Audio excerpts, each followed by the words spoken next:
Greetings, ladies and gentlemen, this is the Inept General, and welcome to our first look at the High Elf campaign. I apologize, guys, this video is a little bit late. I think CA released this about 5 or 6 days ago, but better late than never, that's what I say. So let's dive straight into it, shall we? Welcome to our Total War Warhammer 2 Let's Play. Playing as Teclis, one of our legendary lords of the High Elves, we're going to play the Master Manipulator, using our diplomatic influence to poison relationships for our competitors in the race to harness the power of the Vortex. Okay guys, just for those of you who don't know, I wanted to point out what all these streams of energy are. Now, regular visitors to my channel will know exactly what they are, but you know what, every video is always someone's first video, so I thought I'd just explain it. In Total War Warhammer 2, what you have to do is carry out rituals, and during these rituals, certain cities that you own will be selected, and they'll all interlink magically, as you see in the effect here, and send a signal off to the Vortex. And you have to protect those cities while that's going on, otherwise the idea is that this ritual gets interrupted. And that's all you're seeing here, is that the ritual is underway, so I just thought I'd point that out for anyone who's maybe new to Total War Warhammer 2 and the concepts involved, and just to, maybe act as a reminder for those who already knew. High Elves are a perfect fit. Okay, and here we have kind of a faction summary screen, and it's kind of helpful. There are a couple of things I wanted to point out. Most of it is rather self-explanatory. On the right-hand side now, you have the sort of faction power, sort of where your armies rank, or how many armies you have, how many heroes you can recruit, and how many you have recruited. Now, I see heroes being a bit more useful outside of armies in Total War Warhammer 2, both to kind of scout out Skaven locations, and a number of other things they seem to be able to do, which we'll get into a little bit later in this video.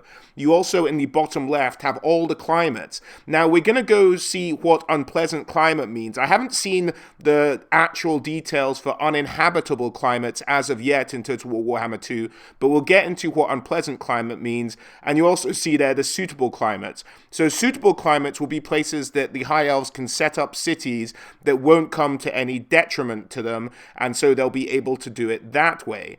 And then sort of unpleasant, you get some debuffs, you get some penalties, and uninhabitable, one has to imagine you get some more penalties, but you will still be able to build cities there.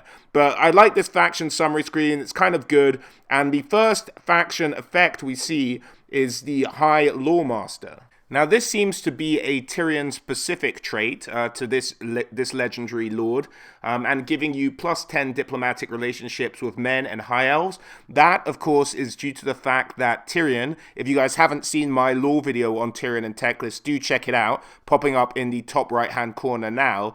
But Tyrion went across to the Empire when there was a huge army of chaos coming down and helped them fight it away, him and a couple of his mates, and helped the Empire, and then established the colleges of magic, which is now the way that Empire men teach their magic users how to do it. So he was the founding father of teaching men in the Empire how to use magic. So that's why he gets on with both. I like that. It goes along with the lore, and mages get plus 5 levels when you recruit them. Again, a nice little buff, as Teclis is kind of the lead magic user for the High Elves. Next, we have the Ritual of Prophecy completed. Now, I have a couple of questions about this one, and further down the list, you'll see the Ritual of Seafarer, which is in progress. But this is the completed version, and what it does is it gives you debuffs with the Dark Elves, the Lizard Men, and the Skaven, which are the other races racing for the stabilizing or destabilizing the Vortex, your other main competitors in Total War Warhammer 2. Now, this effectively means that you are friends with allies of your own race, allowing you to merge with them quicker, but all of your enemies will hate you more and more likely to go to war with you as diplomatic relations digress. Now, the High Elves, as we'll see later on, have a lot of tools to combat this negative diplomatic relations trait, but it does make me consider if after each ritual whether you will get negative diplomatic traits. So as you go further along the ritual chain, more and more likely it is that every major faction will declare war against you. That's kind of my thinking on it, but that's thrown into question a little bit further down this list, but we'll get into that when we see it. Now, the next effect we have here is the Invocation of Isha, Isha being one of the pantheon of elven gods or goddesses. and it gives you immunity to attrition, casualty replenishment of plus 8%, and untainted all provinces plus 10. I have to assume untainted is effectively getting rid of all kinds of corruption. That's what I'm guessing that means. But this only has 4 turns remaining on it, which leads me to surmise that this is one of the effects that you get either through completing a mission or that randomly pop up over the course of the campaign that we've seen in Total War Warhammer 1. So this isn't a permanent one. So that's what I think the Invocation of Isha is. Campaign mechanic. So here we have what I was talking about earlier, the Ritual of the Seafarer in progress. Now, it says turns remaining 10, so that's obviously while the ritual is in progress. So you get minus 10% upkeep for all your units, plus 6 public order, global recruitment minus 1 for all units, global recruitment capacity plus 1, local recruitment capacity plus 1. So effectively allows you to recruit a number of good troops for kind of cheaper, and it takes you less time to recruit them. Now, the interesting thing about this is that it looks like this is only a benefit to you while the progress is ongoing, but I suspect that once this ritual is finished and done after 10 turns, it will turn into something very similar to the Ritual of Prophecy completed, whereby it will give you diplomatic debuffs to all the other major factions once you've got that moving ahead. So that's an interesting mechanic whereby by the end of the game you will have very poor relations with the other 4 main factions, which means you can't really do maybe what you could have done in Total War Warhammer 1, or at least it makes it a lot more difficult to do, whereby you could say like the Empire could be like, oh, dwarves, we're friends, and there's nothing that would really have a detrimental effect on your diplomacy over that. So it just makes it kind of interesting that you may be forced to go into war with all 4 major factions, short of taking care of your diplomacy and making sure your diplomatic relationships don't fall below a certain level. It just adds an interesting new dynamic, in my opinion. Such as Elven. Last but by no means least, we have Elven Espionage, which is all regions owned by the factions, and those you have trade agreements with are visible, which is huge. You used to not be able to do this unless you were allied with another faction, but being able to do it with just factions you can trade with is great to get an idea of what's going on in the world, and I think that will be a race trait, so I imagine Tyrion's faction will also have this one. Espionage, which allows us to see the territory of anybody we trade with, as well as intrigue at court, which we will talk about later. As you can see, we're at turn 130, and with turtles so far, avoiding too many costly conflicts. However, we've fallen behind in the race for the Vortex, so we must play smart to catch up. Now, just a quick note here, guys. At the top, for those of you who haven't seen my Dark Elf campaign video popping up in the top right-hand corner, or even my Skaven impressions of their campaign, you might not know what this is, if this is your first video of mine as well. This is essentially a bar that measures your progress towards the final goal of Total War Warhammer 2, which is either the destabilization or the restabilization of the Vortex. Now, you do this by collecting currency, and then once you hit a certain level, you're able to carry out a ritual, which I showed you what that looked like earlier. Now, the currency for the elves, for the rituals in terms of the overall Vortex progress, is waystone fragments. So you collect those, but it's just another kind of currency that you need to collect, and you get it from various types of purposes, but that's what that bar represents. And as you can see along the top of it, there's distinctions for where the other races are on that bar as well, so you can tell who's in the lead and who's falling behind. This is more of a note for people who are maybe new to my channel or new to the idea of Total War Warhammer 2. We've just started our next ritual, so we will need to keep some forces locally to defend our ritual sites from attack, as the Warband of the Eagle and Puppets of Chaos have already started their approach.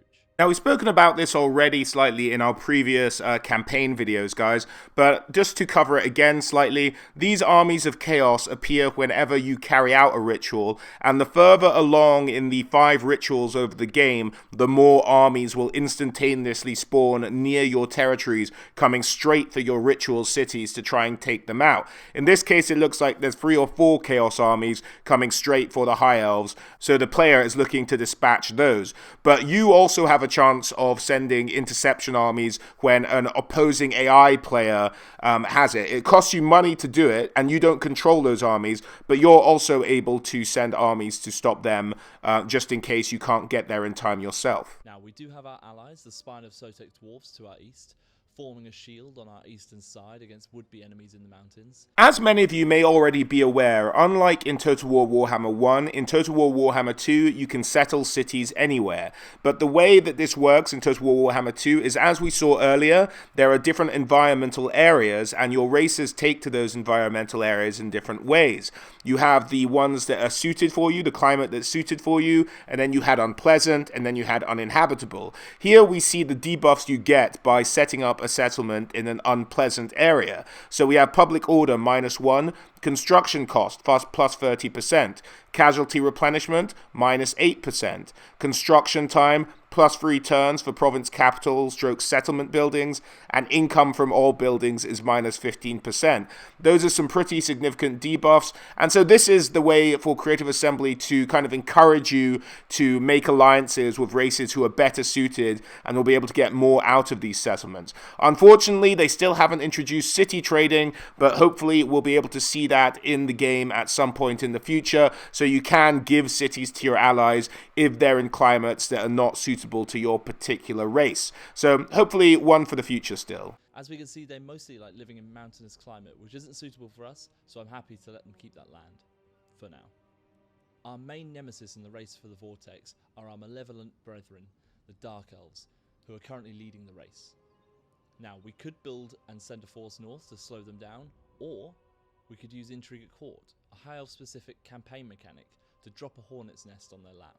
We've already sent an agent towards Nagaron to keep an eye on our enemy, so we can see that the Norscan tribe Hmong are the perfect puppet for us as we look to manufacture a war abroad to halt their rapid progress towards their next Vortex. And so here we have the Intrigue at Court system. Now, this is the system which the High Elves use as their kind of secondary currency system.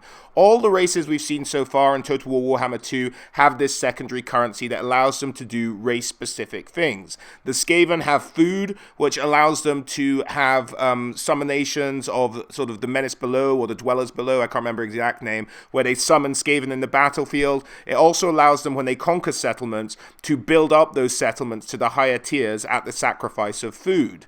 Now, the Dark Elves have slaves, which again give them a number of buffs and debuffs over the course of their campaign, and it looks like the High Elves have political influence. Now, the way you can use the political influence for the High Elves is this system here, the Intrigue at Court. And there is another thing when recruiting generals, but we'll have a look at this now. So you can improve and decrease relations. And this looks like kind of a fun way to play kind of overarching, pitting each enemies against each other. But I want you to have a look at the cost influence here, the 4 and 6. Now, I'm going to get into why I'm pointing that out in just a moment here, but I just want you to remember those values as we go on.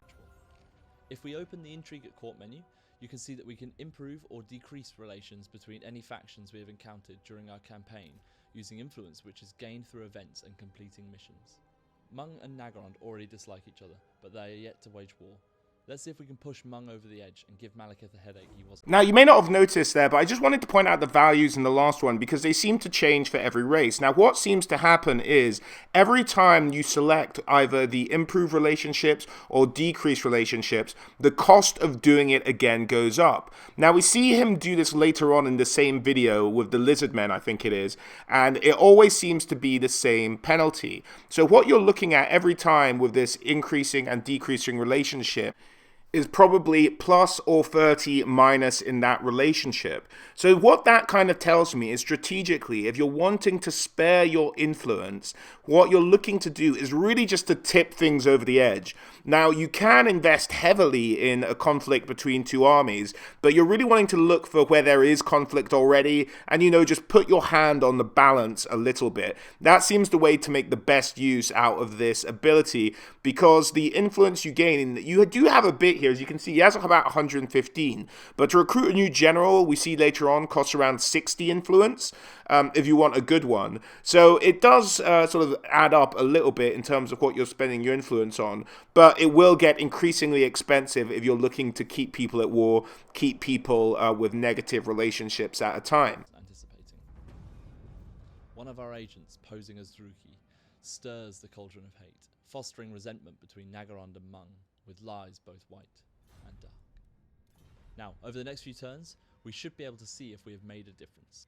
Our ally and brother Tyrion is in the Shadow Wood, very close to Malekith. Now, not a major campaign point here, guys, but just while we're on the subject of Tyrion, I'm a little bit concerned about the way that Tyrion's campaign might work. Tyrion, if you guys have checked out my lore video on the two brothers, is very much a kind of isolationist. He thinks that the High Elves should just look after themselves on the island of Ulthuan. But I think just because of the way the Vortex campaign works out, you can't really just stick to Ulthuan and make it work. I mean, maybe you can by doing different activities that get you your Waystone fragments to increase your ritual currency. But it'll be interesting to see whether that's a possibility or whether you really are forced to go out there and expand and take up new cities. Because it'd be nice to play like a lore-accurate campaign to what Tyrion is about. But we'll have to wait and see if that's even possible. Let's set a war coordination target and try and weaken the Witch King's forces. If we have a look at the strategic map, we can see that the Dark Elves are now fighting on several fronts. This should slow down their progress if all goes to plan. Now let's end the turn there and see if our meddling has worked. Today we're just going to skip the turns as we do have a lot to get through on this Let's Play. Oh, okay. Our intrigue at court has taken effect a lot quicker than we expected, and we pushed that relationship to breaking point. Mung and Nagarond are now at war. Now let's have a look and see what we can do closer to home.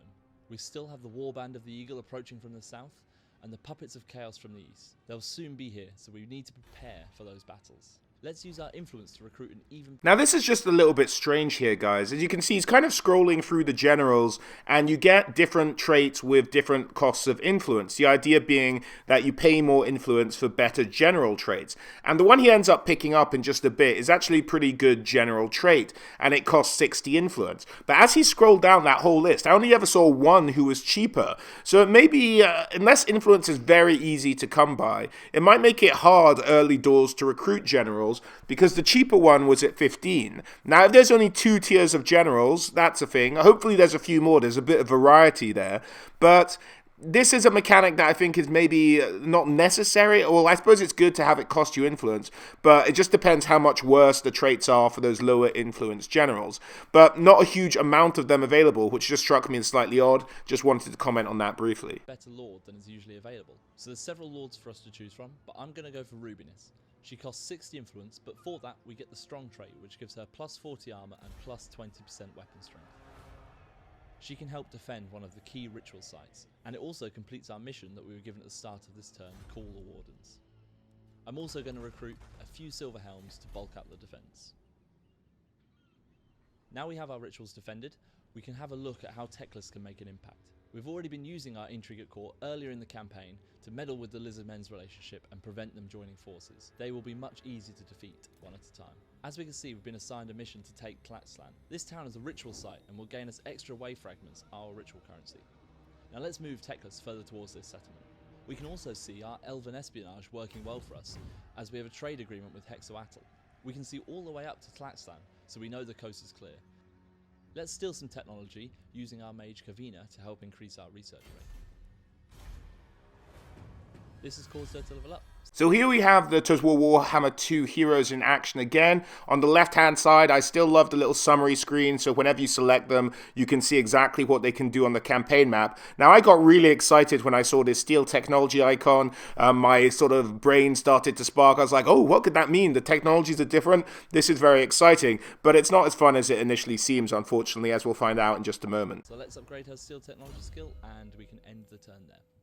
So as we can see here, the Steel Technology skill just increases your research rate by 3% for 3 turns, which isn't a huge amount. I suppose if you kind of maximize all the mages you're always allowed and they're always stealing technology, and you upgrade that ability to its fullest, it could eventually start to make a significant dent in your research time, and does encourage you to get your mages out of the armies and kind of all over the world stealing technologies all the time, which I find interesting. Another point of note there is that was a High Elf mage, and the High Elf mage doesn't aid construction like the mages we saw in Total War Warhammer 1. It doesn't seem to do that. Instead, it seems to just offer a different group of abilities, which is kind of fun, adds a bit more variety.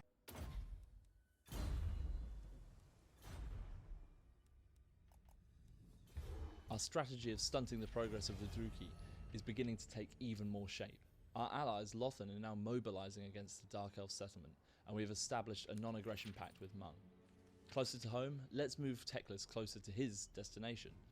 He is now trespassing in Hexoatl land. They could become a real issue for us soon, so we will need to think about how we can make life difficult for them. They only have one main ally, the New World colonies. Let's try and drive a wedge between them and Hexoatl. Using intrigue at court, we can start to deteriorate their relationship.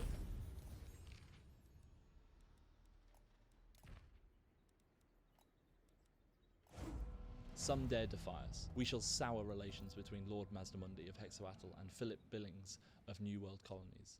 In the long term, this will be far more destructive than a direct strike. Now, they're still trusted friends, but we are starting to sow the seeds of doubt. Because we are still trading with Hexoatl, we can see that they have their main army in the Northern Territories. If we can destroy their relationship with the New World colonies, we could split their territories and make it easier for us to take those settlements. Now, if we head back to our ritual sites quickly, we can see the forces are almost on our towns.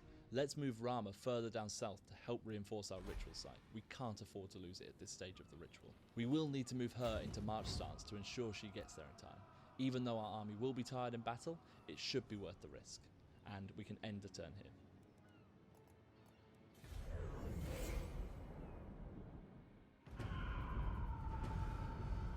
These ritual disruption forces are really getting close now. The puppets of chaos are at the gates and have besieged our settlement, and the warband of the eagle aren't far away either. We need to attack chaos right away to ensure we don't get ganged up on by both of them and get swarmed. Now let's make sure we're in control of this situation. Thanks to our new elite general and our reinforcing army, we have outmaneuvered the puppets of chaos and made this a winnable battle for us.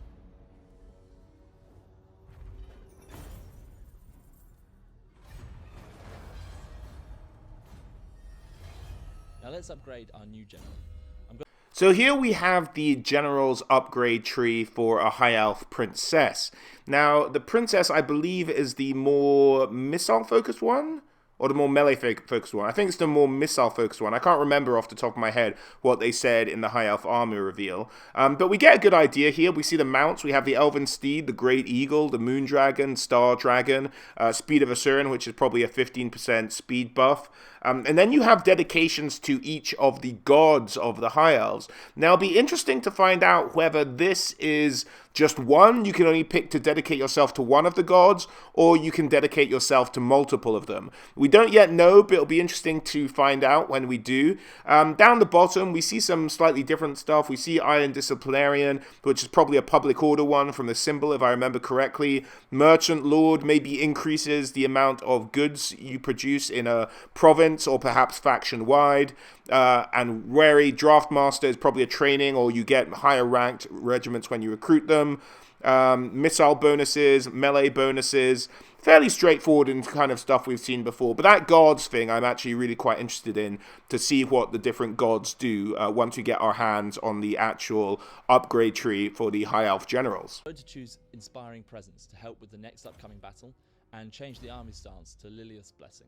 So here we have a new stance for the High Elves. So Lilia's Blessing, campaign movement range required. To adopt it, you need half of your movement, and it reduces your campaign movement by 25%. Gain 20% experience for all spellcasters. Winds of Magic plus 15. Miscast base chance reduced by 50% for all spellcasters. 10% speed for all spellcasters. So an interesting one that just kind of boosts your magic users, and that's about it. Now, I am curious whether this is just a Tyrion faction stance, a Teclis faction stance, and whether Tyrion maybe has a more like military-focused one, but we'll have to wait and see for that. A new stance for the High Elves, which will help make our wizard even more powerful in the next battle. Now let's move Teclis towards his destination and end the turn there.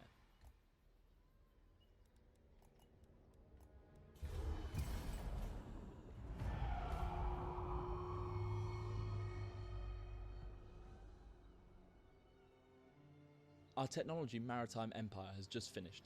This has given us even more oversight over the new world. So here we have the technology Maritime Empire. It gives a bonus to ports, but very interestingly, it allows you to see all of the ocean. That's a very powerful buff, I think, in terms of keeping track of enemy troop movements. So that seems like a fun one, and we're about to delve into some more technologies in just a moment. By allowing us to spy on all sea regions.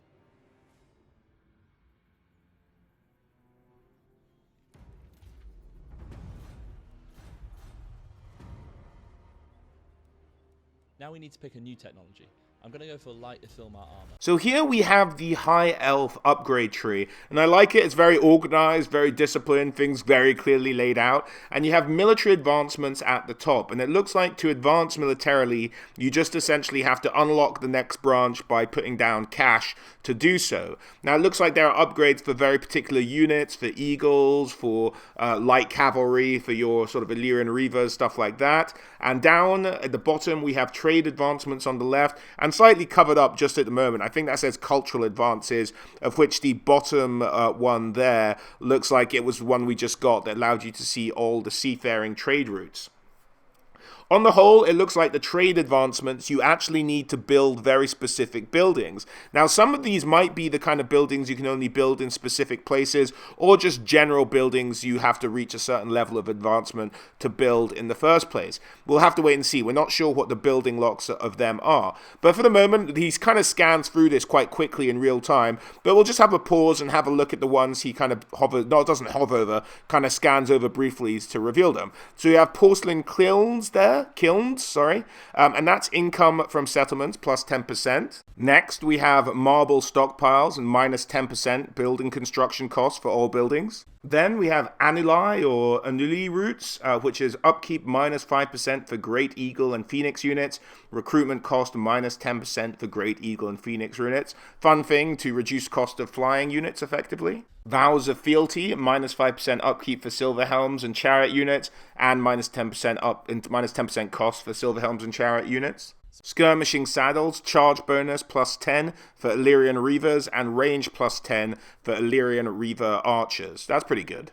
Then we have Light Ithilmar Armor, plus 10 armor for Spearmen, Archers, and Lefern Seaguard is the one he eventually goes for. Seems like a solid choice. And give a buff to our Spearmen, Archers, and Northern Seaguard. On the way back down, we get a look at what Mass Charge is, which is plus 5 melee attack for Silver Helms, plus 10 charge bonus. Then we have Shredding Talons, plus 10 weapon strength, plus 10% even weapon strength for Great Eagle units, plus 5 melee attack for Great Eagle units. Then we get a glimpse of a couple of the trade advancements, the first one being gem setting, which requires the building, the Gem Cutter's Atelier, and that is income from industry buildings, plus 10%. And the final one we got to look at was monthly festivals, plus 2 public order all provinces. Now let's change our focus to destroying these armies threatening our ritual. As we've played this tactically and managed to keep our armies down south, and using intrigue at court to meddle up north, we can sally forth and win both battles to continue with our ritual.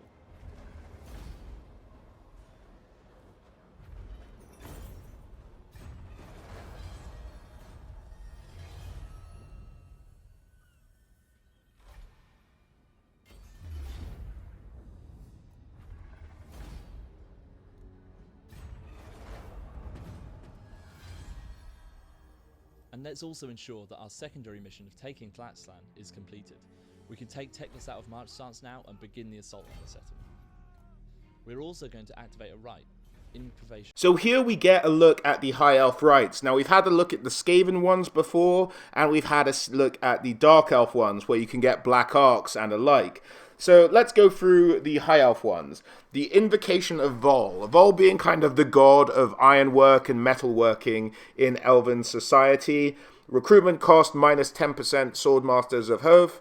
White Lines of Krace and Phoenix Guard with Dragon Prince and Dragon Prince units. Armor plus 5 for the same group. Unit experience plus 2 for the same group. So essentially a real buff to all your elite units, effectively.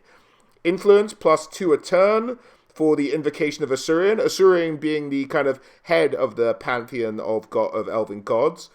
Construction cost minus 15% for all buildings. Public order plus 4. Just kind of a general one, probably if you're not looking to recruit or necessarily be in a lot of combat. Invocation of Hoth. Plus 50% for mages and lawmasters of experience. Plus 200 experience per turn for mages and lawmasters. That's pretty good. Winds of Magic power reserves plus 30. hero action success chance, plus 40% for mages and lawmasters. Pretty solid all around, that is, really, if you're just looking to do some technology stealing, stuff like that. And then the Invocation of Isha. Immune to attrition, casualty replenishment plus 8, untainted 10%. Probably just if chaos gets a bit too much to handle in terms of chaos corruption. All of those look like a lot of fun. You also get the Vol's Hammer ability, but we'll go into what that is in just a moment. Which gives the Swordmasters of Hoeth in our army armor and experience buffs, as well as a new ability, Vol's. Now here we have a closer look at Vol's Hammer. It's an explosion. We've spoken about it a lot in some of my previous videos, but essentially it's an explosion spell that lets you break down walls in a siege attack. So it just breaks down walls, but you get limited to 2 turns, and it looks like it has quite a long recharge of 135 seconds there on it before you can use it again. But you get to use it twice per battle, and really just a great one to have if you think you're particularly going to siege kind of hard to get into fortress or castle or what have you. So a handy one for that. Hammer, which causes a powerful explosion and affects settlement points.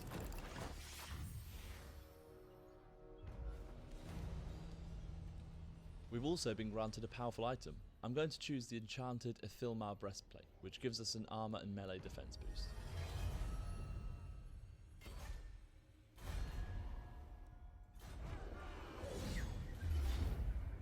I'm going to leave you with a short montage of Teclis taking this settlement, which I hope you're going to enjoy.